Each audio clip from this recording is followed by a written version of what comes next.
My 7-year-old grandson Matthew mistakenly took his mother's lunchbox to school. His teacher called me, and you need to come immediately. I raced to the school without a second thought. A police officer escorted me to a room. What your grandson brought in is awful. I looked inside and I couldn't believe it. I'm glad you're here. If you're watching this video, please like it, subscribe to the channel, and tell me in the comments where you're listening to my revenge story from.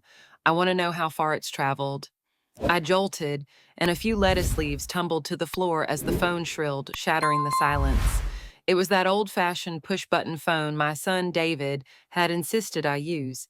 It vibrated loudly in my apron pocket. I wiped my hands on my clothes, my heart pounding, though I didn't know why. Who would call at this hour? Lauren or David? Certainly not, as they were both busy at the office right now, swamped with work. My voice was a little shaky as I pressed the button. Hello, who is this? On the other end, the voice of Miss Miller, Matthew's teacher, sounded agitated, trying not to shout. Mrs. Carroll, you need to come to school immediately. Something serious has happened with Matthew. I felt a tight squeeze in my chest. Her voice was trembling, almost cracking, and I knew instantly that this was no minor issue. Miss Miller, what happened? What happened to Matthew? I asked, but she only repeated more frantically, just come, hurry. I didn't have time to think. My heart was racing, threatening to burst from my chest. With trembling hands, I snatched my coat from the rack, locked the door, and ran toward the bus stop at the end of the alleyway. My old, worn-out sandals nearly made me slip several times, but I didn't care anymore. All that filled my mind was Matthew, that 7-year-old boy with the big, round eyes, always smiling like a ray of sunshine. If anything happened to him, I didn't know how I would go on living. On the bus, I sat hunched over in the back seat, my hands gripping the seat back tightly. My chest hammered like a drum, beat after beat, making it hard to breathe. I kept whispering to the driver, my voice choked. Sir, how long until we reach Northwood Elementary? The driver, an elderly man with white hair, looked at me in the rearview mirror. He must have seen the desperation on my face, because he simply replied, Not long. We'll be there in 10 minutes. Don't worry. But how could I not worry? A stream of horrible images flashed through my mind. Matthew fell. He was hit, or something worse. An accident. I closed my eyes, trying to ward off those dark thoughts, but they clung to me like ghosts. I truly wonder if you were in my place, what would you do? Would you choose to be quiet to maintain peace? Or would you dare to face everything to reclaim your voice? I want to know your opinion because every story is like a candle that can light the way for someone else. When the bus stopped at the school entrance, I practically jumped off, walking so fast I nearly tripped.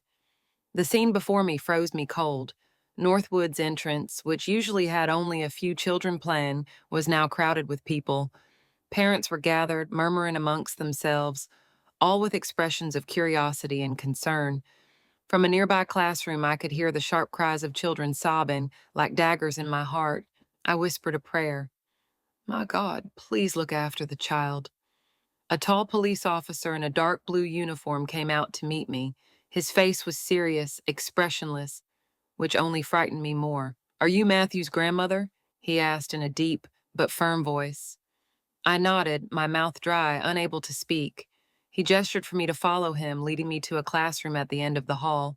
Every step weighed heavily as if I were walking into a nightmare. Inside the classroom, the scene paralyzed me. Matthew, my little grandson, was huddled in a corner, his hands covering his face, his shoulders shaken.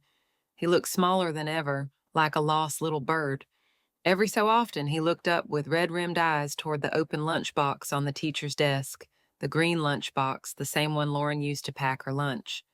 It lay there, evidence of something terrible. On the table, a clear Ziploc bag had been torn open, revealing small pink pills scattered inside. They were tiny, glinting under the fluorescent light, looking just like the sweet candies children love. But no, I knew immediately they weren't candy. A few steps away, another boy was being attended to by a nurse. His face was pale, clutching his stomach tightly, his eyes closed in pain. A mother, perhaps his, was beside him, crying as she stroked his hair and murmured prayers. The officer next to me exclaimed, his voice full of astonishment, What your grandson carried is truly awful. Look, we don't know where the boy got this. His words were like a knife straight to my heart. My legs gave out and I had to grab the edge of the table to keep from falling. Matthew, my 7-year-old grandson, how could he be involved in something so terrible? I wanted to scream, to say he was wrong, that my grandson could never do such a thing, but my throat constricted and I couldn't utter a word. Miss Miller, Matthew's teacher, was nearby, her hair disheveled and her face distraught. She recounted what happened in a trembling voice, almost on the verge of tears. At lunchtime, Matthew told his friends his mom's lunchbox had candy in it. The curious children came to look. That boy, she pointed to the little one being treated, quickly grabbed a pill and put it in his mouth, and then he collapsed. I was so scared I immediately called the paramedics and the police. Every word of hers hit me like a hammer blow. Candy, his mom's lunchbox. I tried to recall the morning, but my mind was a chaotic mess, full only of disconnected fragments. The classroom door burst open and another police officer, middle-aged with a stone-set face, entered. He wore latex gloves and carefully picked up one of the pink pills, holding it up to the light. The whole room held its breath, as if everyone was waiting for a final verdict. I watched him, desperately wishing he would say it was a mistake, that they were only candy, but his gaze was cold, devoid of emotion. He shook his head and declared in a firm voice, like a sentence, "This is not candy. It's a prohibited substance."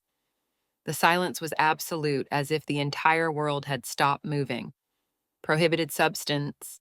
Those two words resonated in my head, sharp and cruel. I felt the blood turn to ice in my veins. Every cell in my body trembled with fear and confusion.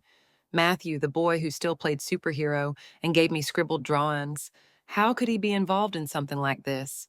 I wanted to scream, to run and hug him, to protect him from all those eyes that saw him as a criminal. But I remained there, paralyzed, my nails digging into my palms until they hurt. In the midst of that deathly silence, Matthew's voice broke into sobs, small but heartbreaking. "I just thought they were candy, Grandma." The boy looked up, his big eyes filled with tears, searching for me as if asking for help. His words were like a dagger sinking straight into my heart.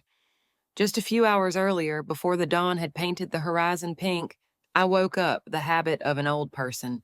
The old wall clock in the kitchen ticked steadily, reminding me that time waits for no one. I sat up, my legs numb from the morning chill in our neighborhood. Our little house, which had witnessed so many family memories, was still wrapped in a gentle gloom. I wrapped myself in the thin blanket, put on the old sweater that Lauren used to joke looked like it was from another century, and slowly went down to the kitchen. The aroma of yesterday's coffee still lingered in the air, giving me a slight sense of calm. In the kitchen, Lauren, my daughter-in-law, had been up for a while. She moved deftly like a busy bee, her hands quickly preparing lunch. The sound of knives in the cutting board echoed like a familiar melody. On the table were two lunch boxes neatly arranged, a green one with a superhero for Matthew and a plain silver one for Lauren herself.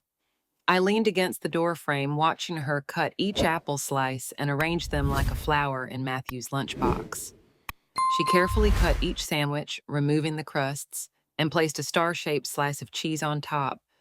Watching her, I couldn't help but feel proud, always so detailed and organized, as if trying to compensate for the difficulties the family was going through. "You're up early, Mom." Lauren looked up and smiled wearily. Her eyes were a little puffy. Surely another night of staying up late, working.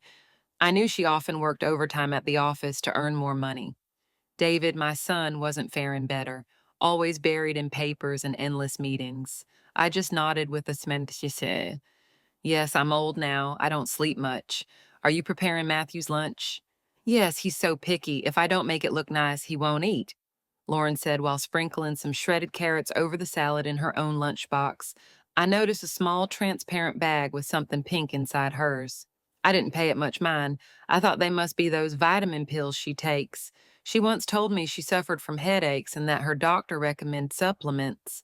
I didn't ask anything. I just poured myself a cup of hot tea and sat down in the living room to watch her work. David was fighting his own battle against time. I could hear the rustling of papers and his muttered complaints. "Mom, have you seen my red pen? I'm going to be late for the meeting today." I shook my head, smiling.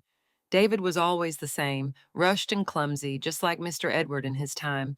With a piece of toast in his mouth, he wrestled with his tie while arranging a pile of papers on the table. David, slow down. You're going to knock everything over, I warned. But he only murmured, distracted, his eyes glued to the documents. In the midst of that chaos, the only calm one was Matthew. He was sitting in his high chair next to the table, swinging his feet that didn't reach the floor, playing with a colored pencil. His big eyes sparkled, dreaming of some adventure. Matthew is the greatest joy of my life, the light amid the days when our family struggled with debts and worries. He has the identical smile of David as a child, that wide smile that erases any fatigue. But that morning I noticed he was different, a little bored. He sighed loudly and looked at his lunchbox with a lack of enthusiasm. Grandma, my lunch is always the same, just superheroes. I'm tired of it, he said with a pout, tapping the table with the pencil. I laughed and went over to stroke the boy's head. Matthew's soft hair slipped through my fingers with that sweet scent of children's shampoo. Bored? Your mom worked so hard to make it look nice, I teased. But Matthew didn't smile. He tilted his head, glanced sideways at Lauren's silver lunchbox, and leaned close to my ear, whispering as if sharing a huge secret. Grandma, Mom's food must be tastier than mine. That's why she told me to take mine and not touch hers. But today, I want to try Mom's. The boy's mischief made me chuckle. I remembered when David was little, just as naughty, always curious to try the forbidden. I winked at Matthew and, in a playful tone, said, Well, today you can be an explorer. Let's see how your mom's food tastes.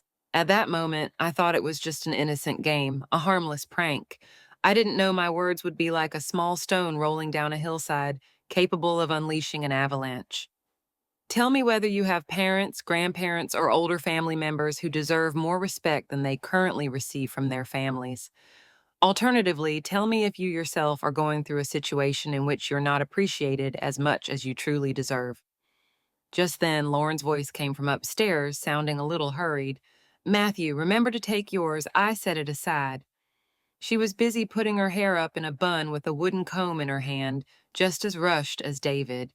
I saw Matthew smile mischievously, that smile that announced he was about to do something wrong. He gave me a look seeking my complicity, and in a second, he switched the lunch boxes on the table. The green one moved to Lauren's spot, and the silver one was firmly grasped by him. He quickly zipped up his backpack, hiding his loot, his eyes shining as if he had just accomplished a great mission. I shook my head and smiled softly, thinking it was nothing more than a childish game. Matthew, don't be too naughty, or your mom will scold both of us, I told him while handing him a water bottle, adding casually, Drink lots of water so you don't get thirsty in the midday heat. Matthew nodded, grinning from ear to ear, and ran toward the door where David was already waiting with a bunch of keys, hurried. Matthew, hurry up, son, I'm late for work. Lauren rushed down the stairs, her hair already up but with drops of sweat on her forehead. She knelt to tie Matthew's shoelaces, murmuring, Hey, you have to be good, son, and eat everything I made you. In the rush, she didn't notice the small change on the table.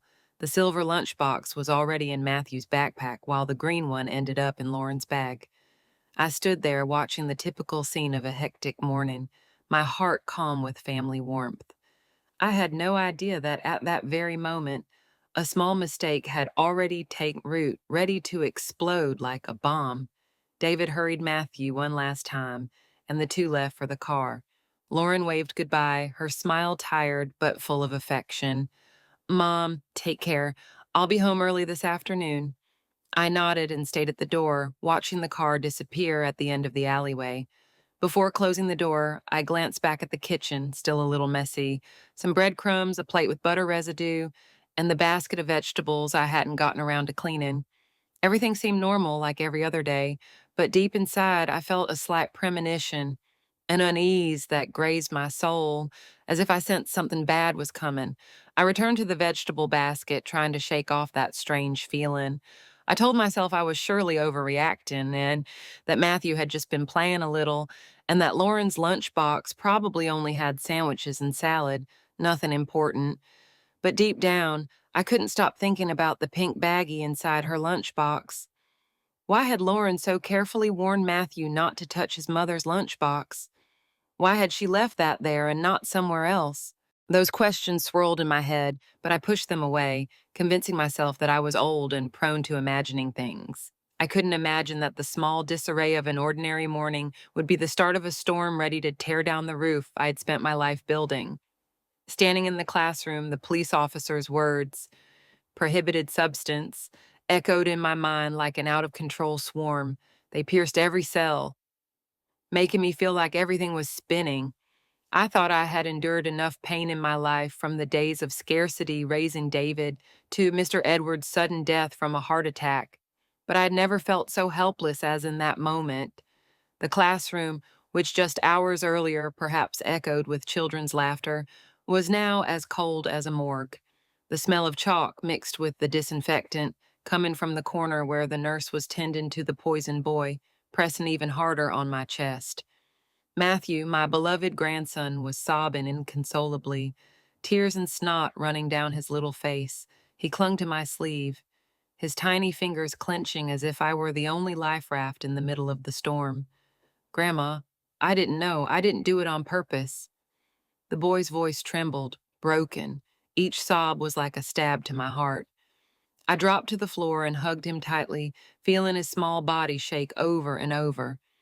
His chest rose and fell rapidly. His warm breath clung to my neck. I wanted to say something to calm him, to assure him everything would be all right, but my throat closed up. Not a single word came out. My mind was blank. Only fear and confusion remained, drowning out every thought. The classroom door burst open. The dry sound of the hinges was like a contained roar. Two police officers entered, one with a camera and the other with a black briefcase.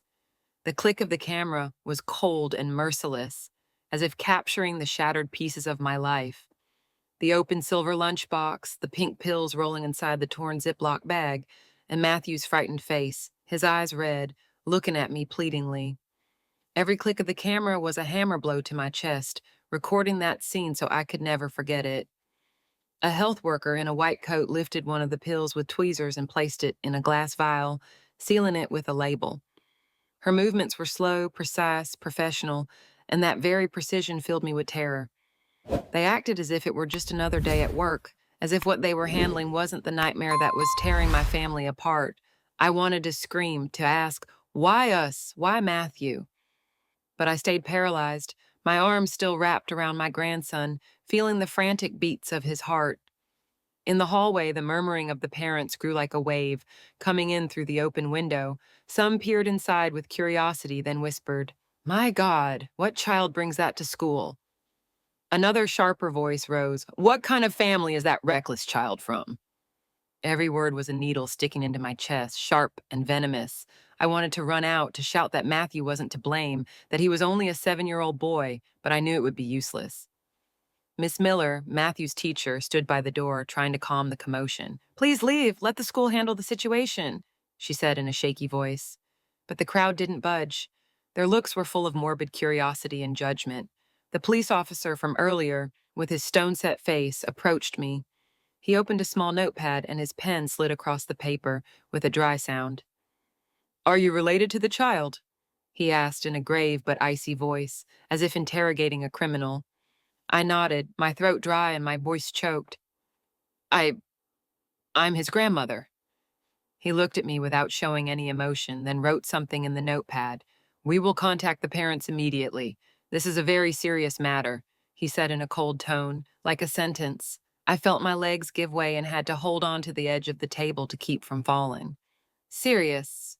That word resonated in my head, heavy as a rock. I collapsed into the chair, as if all my strength had abandoned me. Thousands of questions spun in my mind, but no answers appeared. Why did it have to be Lauren's lunchbox? I tried to recall the morning, and the image of Matthew switching the lunchboxes appeared clearly. The boy's mischievous smile, the way he whispered about being an explorer. Everything now seemed like a cruel joke of fate. I had laughed, I had been complicit in his prank, not knowing I was pushing him into a storm. My heart ached. A heavy guilt enveloped me, as if I myself had placed those pills in Matthew's hands. Not even 30 minutes passed before the classroom door burst open and David entered like a hurricane. His white shirt was disheveled, some buttons undone, his tie crooked, as if he had run straight from the office without straightening up. His face was flushed. Drops of sweat beaded on his forehead, and his eyes reflected absolute bewilderment. He froze when he saw Matthew huddled in my arms, his face still drenched in tears. "Mom! Matthew!" David cried, his voice hoarse, as if he had been shouting on the way. He immediately turned toward Officer Ramirez with a look that mixed confusion and fury. "What the hell is going on here? Who did something to my son?" Right behind David, Lauren also rushed in. Her rushed bun had already fallen out, and tangled locks fell over her shoulders. Her lips were pale, colorless, and her eyes, which usually sparkled, now looked dull as if she were walking through a nightmare.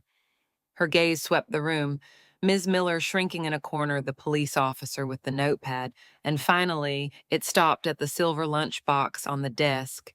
Seeing the torn Ziploc bag and the pink pills rolling inside, she froze, her face as white as paper.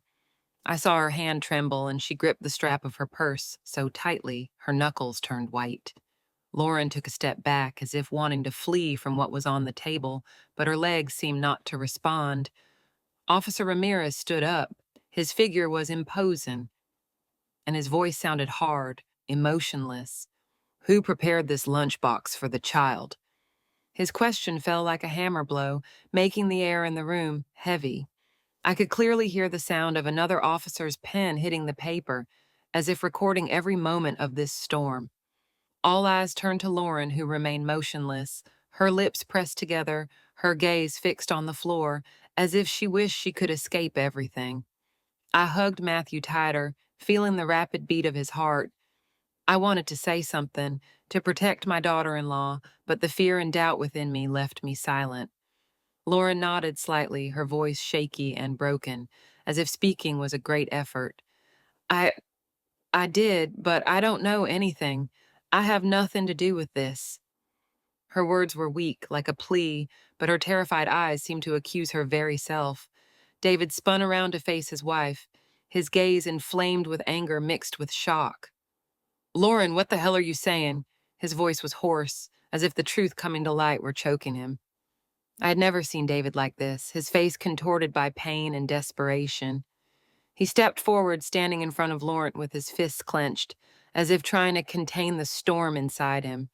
"You say you don't know where that came from, Lauren. It was in our son's lunchbox." Lauren only bowed her head, her hands trembling, gripping her purse strap as if she wanted to tear it apart to get rid of the fear. She didn't answer. She just shook her head over and over as tears began to roll down her cheeks. I looked at my daughter-in-law, whom I had considered a daughter for so many years, and felt a sharp pain in my chest. Lauren, the one who always carefully prepared every meal for Matthew, the one who smiled despite the difficulties, now she was here trembling like a leaf in the wind. I wanted to believe she was innocent, that this was all a terrible misunderstanding, but her desperate look, the way she avoided David's eyes, wouldn't let me dismiss the growing suspicion inside me. Officer Ramirez approached, his gaze cold, as if trying to pierce Lauren's soul. "You admit you prepared the lunchbox, then how do you explain what was in he asked in a grave voice, but loaded with pressure. Lauren didn't answer. She only bowed her head further, letting the tears fall to the floor, drop by drop, like pieces of a breaking family. Her silence was a silent confession, and I felt my heart tighten. I wanted to shout, to ask her why, but I just stayed there, hugging Matthew, feeling his warmth as my last refuge. David lost control. He grabbed her by the shoulders and shook her violently, his voice almost a scream. "Lauren, tell me what you did. You know what that is, don't you? Say it." His eyes were red, as if everything he had trusted was collapsing before him. I watched Lauren recoil, her shoulders shaking under David's force. But still, she didn't say anything. She only cried, with strangled sobs that tore at the air. Seeing their parents fight, Matthew burst into tears. The boy buried himself in my arms, hiding his face against my chest, sobbing. "I didn't know. I just wanted to try Mom's food." His trembling voice sounded like a plea for forgiveness. I hugged him tightly, feeling my heart break into pieces. "It's okay, my love. It's not your fault," I whispered, though I didn't even believe my own words. Whose fault was it then?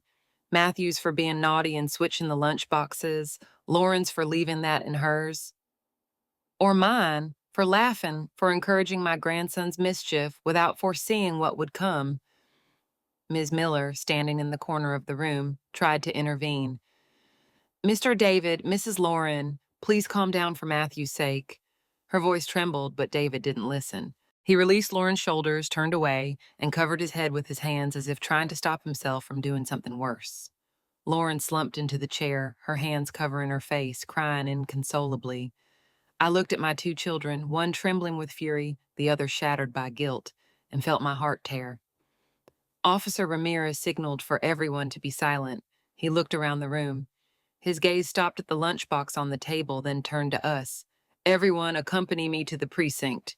We need to clear all of this up, he said in an inflexible voice.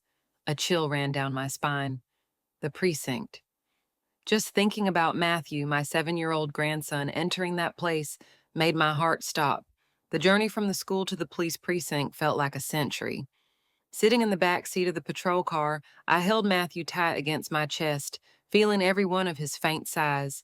Outside, the siren wailed and the engine roared, but inside, a suffocating silence reigned. I glanced sideways at David, my son, sitting in the front seat, running his fingers through his hair over and over, as if trying to rip out the anger and confusion. Lauren, my daughter-in-law, was beside me, but she seemed like a shadow, her eyes fixed on the floor and her hands clasped until they turned white. I wanted to say something, to break the deadly silence, but my throat closed up and no word came out. Matthew had fallen asleep in my arms, exhausted from the crying and fear experienced at school. His eyes were still swollen, his long lashes still damp, trembling every time the car hit a bump. I stroked his cheek, my soul in pieces. He was only 7, the age of superheroes and innocent mischief. And now he was trapped in a nightmare that even I, a 68-year-old woman, couldn't comprehend. I wondered how everything had come to this point. Just hours before, I was still laughing with him, encouraging him to be an explorer with his mother's lunchbox. Now, those silly words were a knife piercing me, and I couldn't stop blaming myself. When the car stopped in front of the police station, another chill ran through my body. The gray building, with its cold concrete walls, seemed to swallow the little hope I had left. The officer opened the door and gestured for us to get out. David went first, his shoulders slumped, carrying an invisible weight. Lauren followed slowly, her legs shaken, about to buckle. I carried Matthew, even though he weighed more than an old woman like me could handle. "Grandma," he mumbled in his sleep, his voice weak, tearing at my heart. I kissed his forehead and whispered, "I'm here, my love. Don't be afraid." They led us to a cold interrogation room, lit by the harsh white light of a fluorescent tube that made everything seem harder. On the worn wooden table, they had placed the silver lunchbox and a sealed Ziploc bag as evidence of a crime I still couldn't accept. I sat Matthew in the chair next to me without letting go of his hand, as if by doing so he might disappear.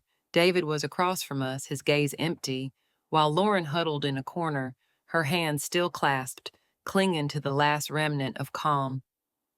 Officer Ramirez, a man with a stone-set face, sat across from us. He opened his notepad, his voice grave and firm as a hammer blow. "We need to hear the truth directly from you." His words echoed in the room, cold and sharp, as if seeking to cut through any layer of concealment. I felt my heart beat faster.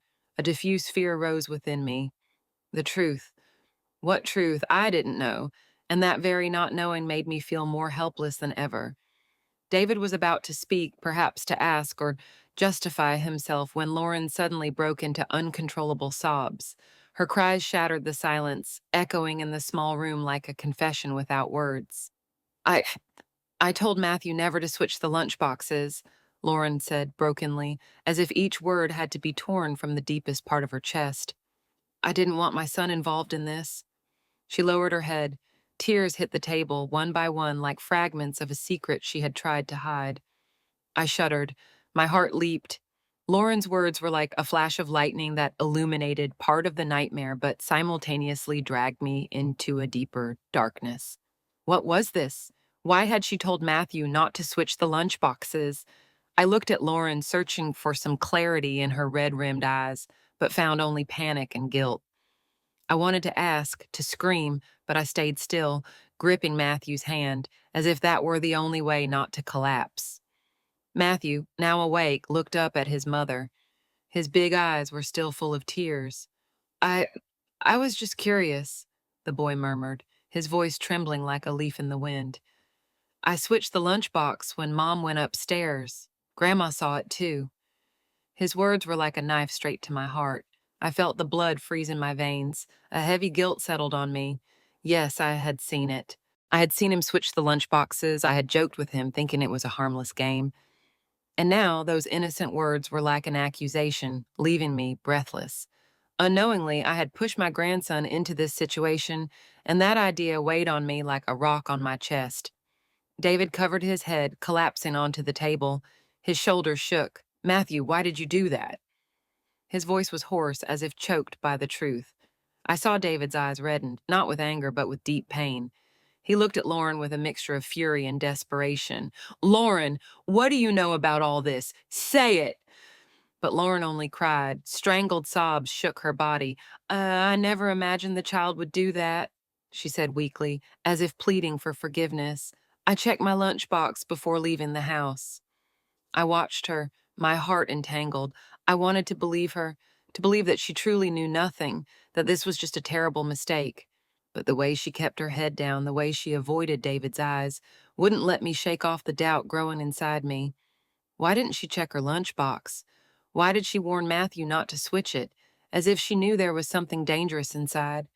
Those questions hammered in my mind, but I didn't dare ask them because I feared the answer would destroy what little was left of this family. Officer Ramirez continued writing, his face cold as ice, showing no emotion. Another agent, a young woman, approached and placed a box of tissues in front of Lauren. Calm down. We need you to speak clearly, she said in a soft voice, though with some pressure. Lauren pushed the box away with her hand, but the tears didn't stop falling. I don't know, I swear. I don't know why that was there, she repeated, but her voice faded as if she herself didn't believe what she was saying. I squeezed Matthew's hand tightly, feeling an unbearable guilt and confusion. After a long silence, Ramirez slammed his palm on the table. The sound corrupted the suffocating tension. If you don't tell the truth, your guilt will be even greater, he said sternly, his cold eyes stabbing into Lauren. Why were there prohibited substances in your lunchbox? The question fell like a hammer blow, leaving the room in suspense. I looked at Lauren, my daughter-in-law, whom I had considered a daughter, whom I had admired so much for her dedication and sacrifice. Now she was there, her eyes red, empty, as if she had lost her soul. At first, Lauren only shook her head, her lips pressed tight, as if trying to guard the secret she carried inside at all costs. But Ramirez's gaze wouldn't let go. It was like an invisible blade, cutting through every layer of her silence. David looked up, his eyes filled with desperation and anger, as if begging her to say something that could save the situation. I saw Lauren's hand tremble, her fingers clenched so tightly together that her nails dug into her skin, leaving red marks. Finally, as if she couldn't resist anymore, she choked out a name in a broken voice, as if spitting out a poisoned thorn. It was Alex, a coworker. He convinced me. The whole room froze. David was stunned. He lifted his head abruptly, his eyes wide with disbelief. Alex, who is that? Why are you involved with him? He asked in a trembling voice, caught between shock and fury. I saw his shoulders tense, as if he were struggling to contain a hurricane within himself. I was also perplexed. That name, Alex, sounded like a strange bell. I searched my memory, but I didn't recall Lauren ever mentioning him. In my mind, only the image of her came up, coming home late with tired eyes and a forced smile. I had thought she was working overtime to earn more money to help the family, but it was all a lie. Lauren lowered her head, tears hitting the table one after another, like pieces of truth she could no longer hide. He said it was just this one time, she sobbed brokenly, as if each word was a struggle to escape her chest. Just once, that would be enough to pay off all the debts, to cover my parents' medical expenses back home. He promised it would be safe, that no one would find out. Lauren's words were like a knife wounding me inside. I remembered the times Mrs. Rose, my neighbor, murmured that Lauren was coming home late, that she seemed more stressed than usual. I had ignored those comments, believing they were just neighborhood gossip. Now I wished I had paid attention, had asked more, had seen the signs I let pass. Ramirez nodded, his pen moving quickly over the paper, noting every word Lauren said. Continue, he said in a grave, firm voice. How did you communicate with Alex? Where were you delivering the merchandise?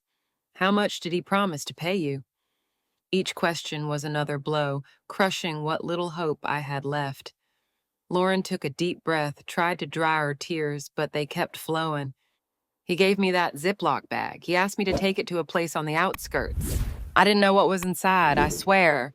He just told me it was special merchandise, and if I did it right, he would give me 10 yen. She answered in a trembling voice, as if trying to convince herself that she truly knew nothing. 10 anns. That figure was like another stab straight to my heart. For just 10 annamas, Lauren gambled this entire family. I looked at her, wanting to scream, wanting to ask why she risked it all like this, but I stayed seated, hugging Matthew tightly, feeling the boy's accelerated heartbeat. I thought about the family's difficult days, about her parents' hospital bills, about the debts David and she had to carry. I knew they were suffering, but I never imagined that desperation would push Lauren down this path. David suddenly stood up. His chair crashed to the floor with a dry thump. For money, you sold out this whole family, Lauren, he cried, his voice broken as if everything he had believed until now was dissolving into smoke. His face was red, the veins on his forehead bulging. But in his eyes there was not only rage, but deep pain. Did you think about Matthew? Did you think about Mom, about me, about this family? He shouted, his voice trembling as if he were about to cry. I squeezed Matthew against my chest, fearing that the boy would be scarred by this scene. He looked up, his big eyes full of tears, and whispered, Grandma, Daddy's mad at Mommy. I didn't know what to say. I just held him tighter and whispered, Daddy is just sad, honey. Everything will be all right. But I didn't even believe my own words. How could it be all right when Lauren, Matthew's dedicated mother, was involved in something so terrible? A police officer nearby gently put a hand on David's shoulder. Calm down, we need everyone to cooperate, she said in a soft but firm voice. David took a deep breath, turned around, and covered his head with both hands, as if trying to prevent himself from doing something worse. Lauren slumped in the chair, her hands covering her face, crying uncontrollably. I didn't want to, I just wanted to help the family, she murmured, as if talking to herself. At that moment, another police officer entered with a thick file in his hand. He handed it to Ramirez and whispered something in his ear. Ramirez quickly flipped through a few pages. He nodded and looked up, his voice grave. Alex Turner. That name isn't new. We've had him on our surveillance list for some time. His words were like a lightning bolt hitting me. I shivered, feeling a new fear surge.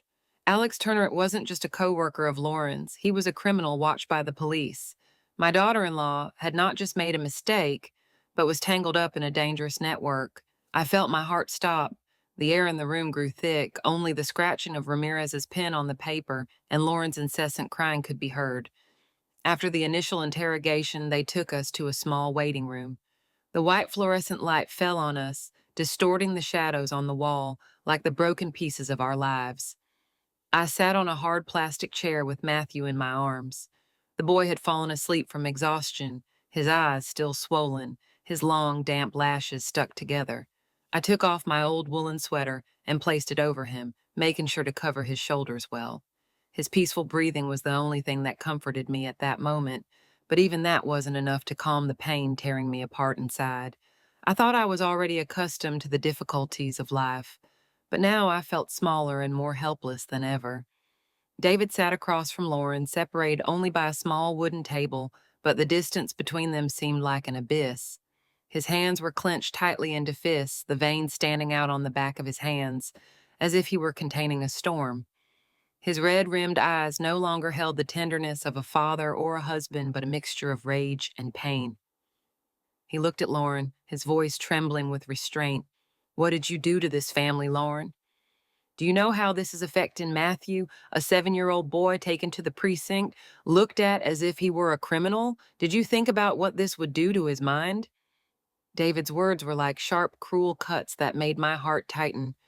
Lauren was there, head bowed, tears silently falling onto the cold, tiled floor, drop after drop, like confessions that couldn't be expressed in words. She didn't look up. She didn't answer. She just remained motionless, her shoulders shaking with tremors.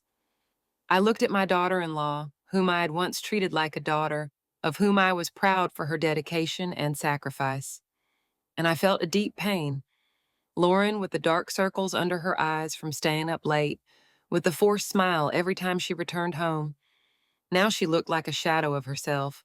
I wanted to hug her, to tell her I understood the pressure she was under, but I couldn't. The distrust and the pain were greater than everything, like a wall separating me from her.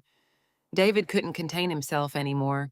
He suddenly stood up. His voice exploded in a scream that echoed in the small room. For money, you were capable of dragging this family into the abyss, Lauren. You know this is gonna destroy us. The water bottle in his hand flew to the floor, rolling under the table with a dry thump. I quickly shushed David, signaling him to lower his voice, afraid his shouts would wake Matthew. I pulled the boy closer to my chest, murmuring nonsensical words. Sleep peacefully, my love. Grandma is here. But my voice trembled, as if I too were begging for a little calm amidst the storm. Lauren looked up, her eyes swollen and red. She looked at David with desperation. I never wanted to hurt our son, she said in a weak voice, as if each word was a struggle to tear from her chest. I just wanted us to get out of poverty. I thought, just this once, just one time, we could pay the debts, help my parents, give Matthew a better life.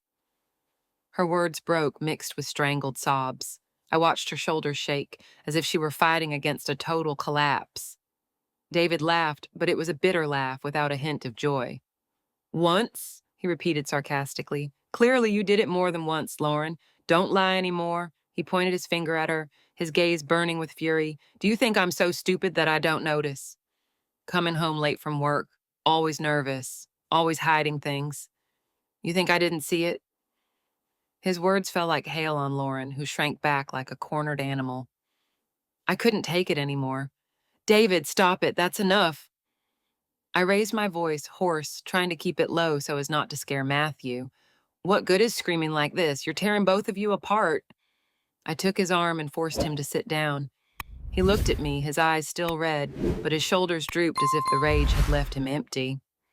I turned to Lauren. I wanted to say something, but a knot closed my throat. I wanted to ask her why, to reproach her for dragging the whole family into this nightmare. But seeing the desperation in her eyes, I only felt compassion. Lauren, my daughter-in-law, who had once been the light of this house, now looked like a candle about to go out. A police officer passing by peeked his head through the door and said in a serious voice, "Please maintain order. This is a police precinct." David took a deep breath, sat down, and covered his head with his hands, as if trying to shield himself from reality. Lauren wiped her tears, but they kept falling without stopping, soaking in her blouse. I looked at my two children, one destroyed by rage, the other by guilt, and felt my heart breaking. My family, the most valuable thing I had protected my whole life. Now it looked like a house of cards ready to crumble with the slightest breath of wind. In the middle of that silence, Matthew stirred in my arms. He mumbled in his sleep with a very small, weak voice. "Grandma, did I do something bad?" His question was like a knife straight to my heart. I hugged him tightly as my tears fell onto his soft hair. "No, my love, you didn't do anything wrong," I whispered, though my throat was burning, and I couldn't say anything else.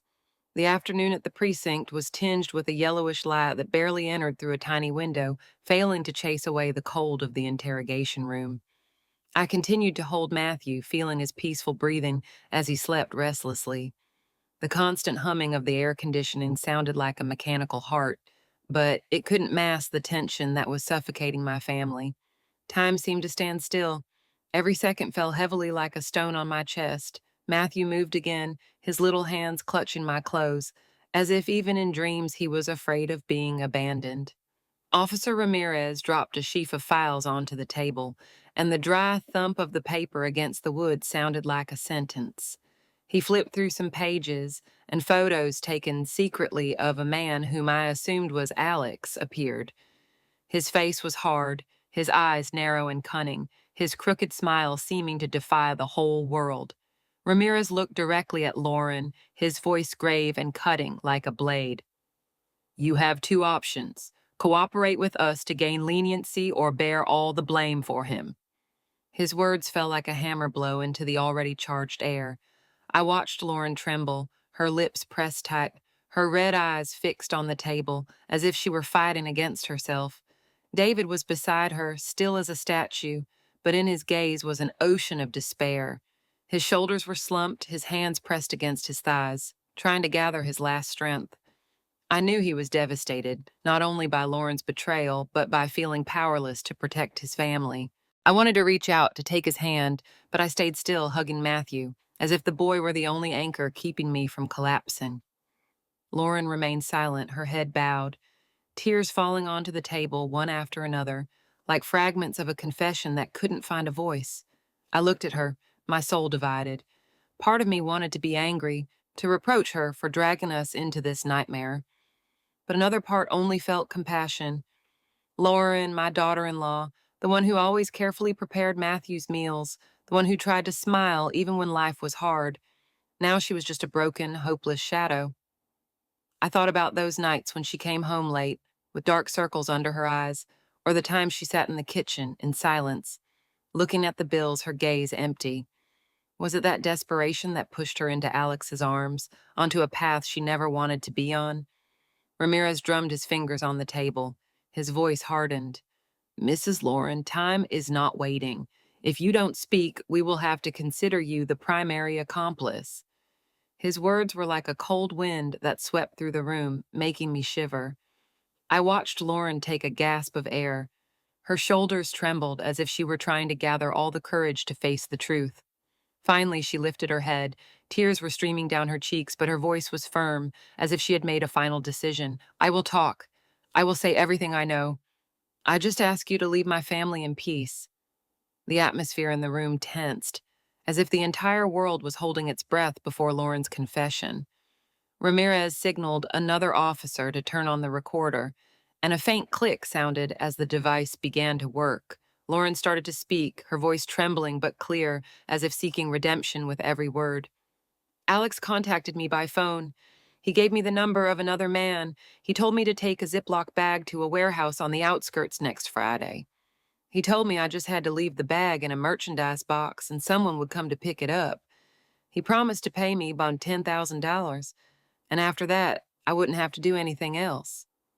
Every word she spoke was soaked in tears, as if she were tearing thorns from her own chest. I listened, my heart heavy. $10,000. For that amount, Lauren had risked the whole family. I wanted to scream, to ask her why she had been so naive, but I stayed still, hugging Matthew tightly, feeling his warmth as the last support I had left. David covered his face with his hands. His broad shoulders slumped, as if all his strength had abandoned him. He no longer shouted, only the exhaustion of a man who had lost everything remained.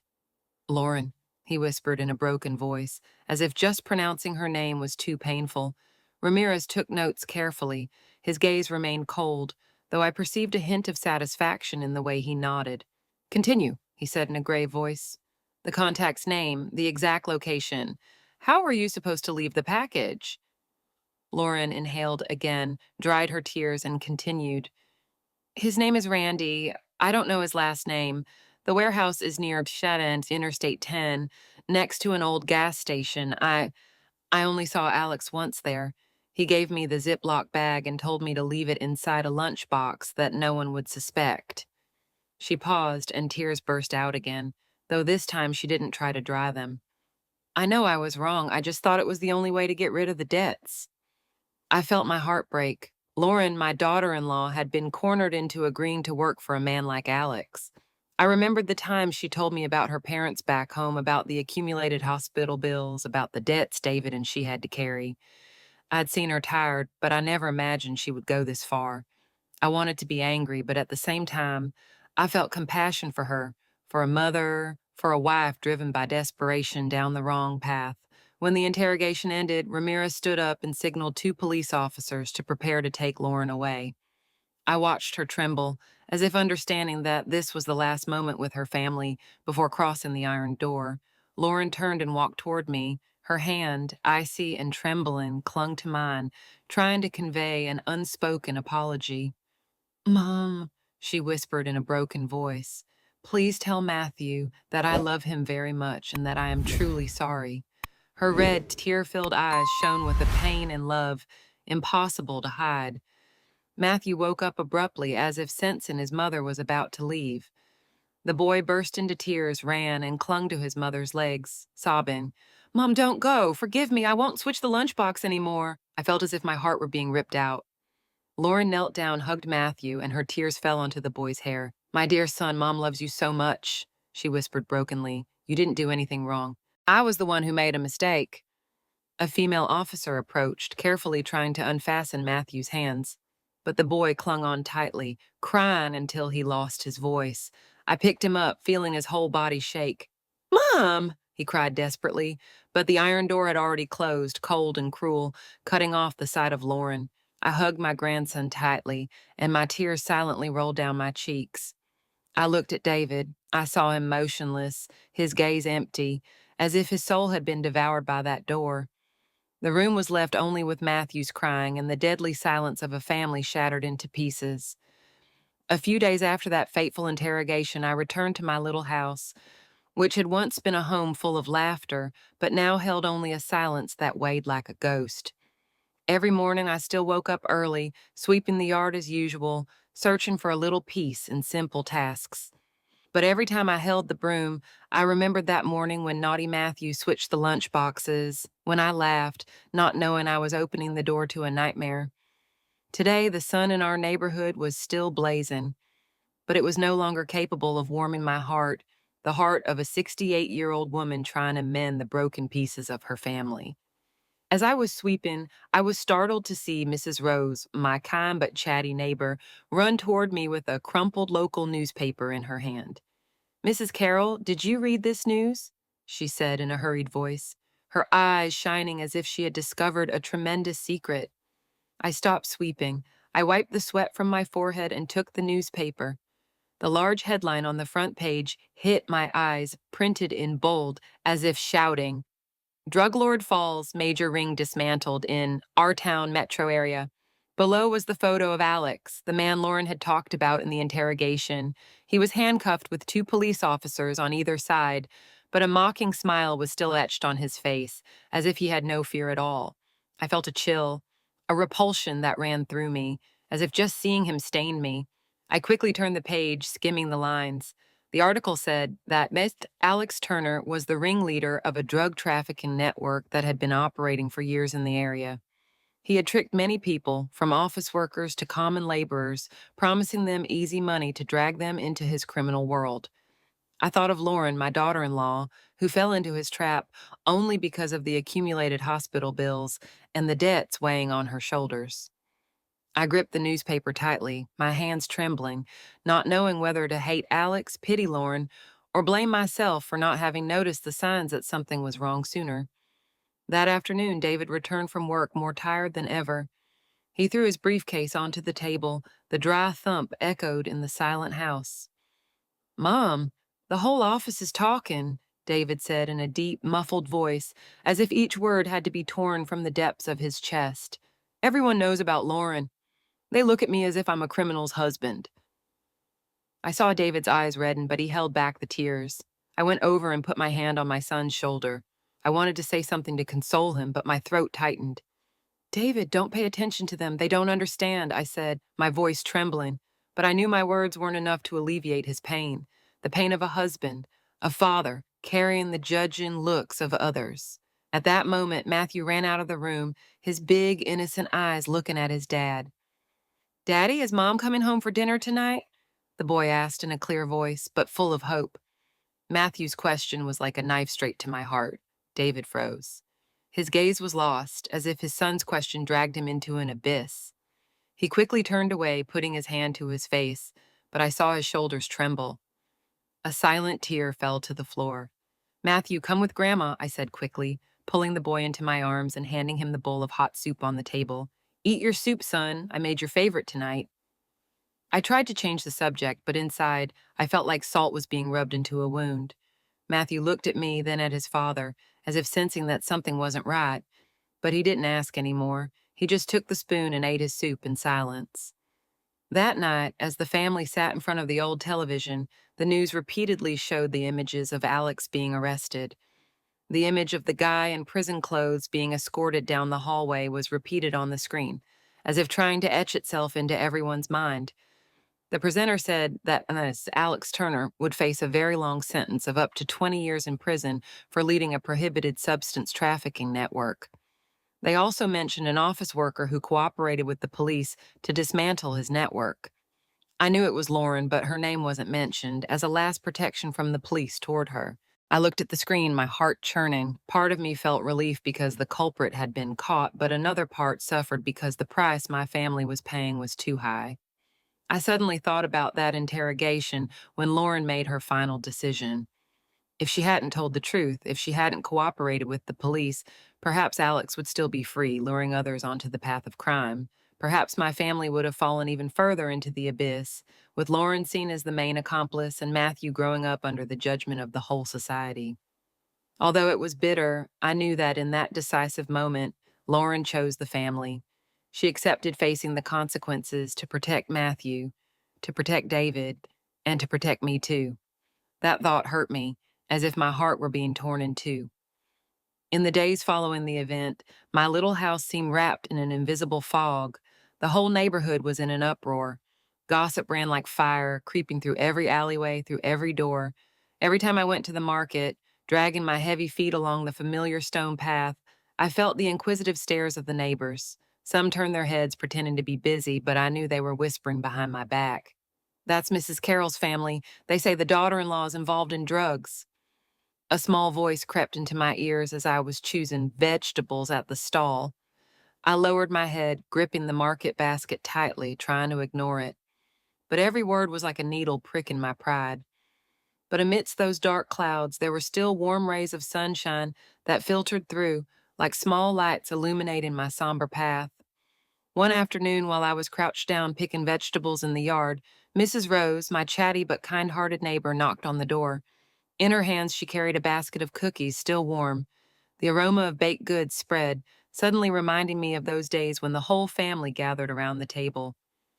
"Carol, I know you and the boy aren't to blame," Mrs. Rose said sincerely, her eyes full of compassion.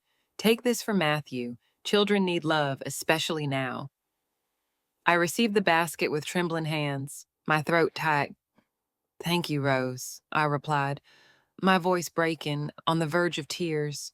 Her simple words were like a warm hug surrounding my broken heart. Another day, while I was sitting on the porch, silently watching the sunset, Mr. Harrison, an old friend of my husband's, approached. He walked slowly, leaning on his cane that echoed on the stones. He sat on the wooden chair next to me, not saying anything at first, just looking at the narrow street. After a while, he spoke in a grave voice. "Carol, don't punish yourself so much. The mistake was one person's, not the whole family's. You did everything you could for David, for Matthew." I looked at him, my eyes blurred with tears. "But, Harrison, I'm a mother. I'm a grandmother. I should have noticed something strange. I should have prevented this from happening," I said, my voice trembling. Mr. Harrison shook his head and placed his hand on my shoulder. "No one can foresee everything, Carol. You gave the boy a home, a hug. That's the most important thing." His words were like a soft breeze, slightly alleviating the pain inside me. Matthew, my beloved grandson, gradually returned to school. He was a little shy. He was no longer the boy who used to tell endless stories about superheroes. I was worried that his classmates would reject him, that they would repeat the cruel words of the adults. But fortunately, the children were more innocent than I feared. One afternoon, when I went to pick him up, I saw him playing with a friend, both laughing as they kicked a ball in the schoolyard. I stood there watching him with a small relief in my soul, but I knew that in the deepest part of his fragile heart, Matthew still carried a wound that time had not been able to heal. Many nights when the house fell silent, I would find Matthew sitting alone at his desk, drawing in his notebook. His drawings were filled with the image of his mother, Lauren with her long hair, her gentle smile. Sometimes the complete family, holding hands under the sun, but his big eyes always became moist when he drew, as if he were struggling to retain his mother's image in his memory. "Grandma, does Mom remember me?" he once asked in a small voice, as if fearing the answer would hurt him. I hugged him tight and whispered, Your mom thinks about you every day, Matthew. She loves you more than anything in the world. I didn't know if my words were enough to ease his pain, but I hoped he could at least feel that love, even a little, through the nights. We often went for walks in the alleyway in front of the house. The yellowish streetlights illuminated our steps. Some people looked at us with pitying eyes, as if wanting to offer their condolences, but others simply greeted us with a slight gesture, their eyes full of empathy. Once, the owner of the corner store gave Matthew a candy, smiling, "You're a good boy. Take this sweet." Matthew took it, murmured a shy thank you, and squeezed my hand tighter. I knew he was trying to be strong, trying to move forward, even though so many unanswered questions still resided in his small heart. One night, when Matthew was sound asleep in my arms on the porch, I looked up at the sky. The stars shone small but firm in the midst of the infinite darkness. The image of Lauren being led away, looking back at her son with tear-filled eyes, came back to my mind. I remember that painful look full of love, as if she wanted to say that even though she had made mistakes, she still chose to sacrifice herself to protect Matthew, to protect the family. My tears fell silently, soaking Matthew's soft hair. I whispered to the sleeping child, "Mistakes can destroy a family, but love and sacrifice never disappear. Someday you will understand that even though your mother made a mistake, she chose to sacrifice herself to protect you." I thought of David, my son, who now carried the weight of the entire family. He still went to work every day. He still tried to smile at Matthew, but I knew he was struggling with his own pain. I thought of Lauren, perhaps in a cold cell, facing endless days. And I thought of myself, an old woman trying to hold the pieces of this family together. Even if it hurts, I know I cannot give up. For Matthew, for David, and for Lauren. I will keep walking, even if the road ahead is full of shadows. Outside, the streetlight continued to dimly illuminate the alleyway with a yellowish glow. It wasn't much light. It wasn't enough to dispel the darkness, but it was just enough to guide my grandson and me. I hugged Matthew tighter and softly sang a lullaby, as I used to do with David when he was a child. My voice trembled, but I kept singing as a promise that, no matter the strength of the storm, I would find a way for my family to overcome it. In the middle of the darkest night, there are always glimmers of light, and I believe that as long as we don't give up, that light will lead us to a better tomorrow. Looking back at everything that happened, I just want to tell you one thing. Sometimes a small mistake, a moment of weakness, or a rushed decision can drag an entire life into the abyss. The lesson I learned is that there are no shortcuts to escape difficulties, and there are no secrets that can be hidden forever. The truth always comes to light, and the price to pay is higher than we imagine. I wish for everyone to be alert, to share and support each other in difficult times, instead of carrying the burden alone and choosing the wrong paths. A family can only be sustained if it is built on trust, honesty, and love. The story you have just heard has names and places modified to protect the identity of those involved. We are not telling it to judge, but with the hope that someone will listen and stop to reflect. How many mothers suffer in silence in their own homes? I truly wonder, if you were in my shoes, what would you do? Would you choose to keep silent to maintain peace, or would you dare to face everything to reclaim your voice? I want to know your opinion because every story can become a candle that illuminates the path for others. God always blesses, and I'm convinced that courage will lead us to better days. For now, on the final screen, I will leave two of the channel's most beloved stories. I'm sure they will surprise you. Thank you for staying with me until this moment.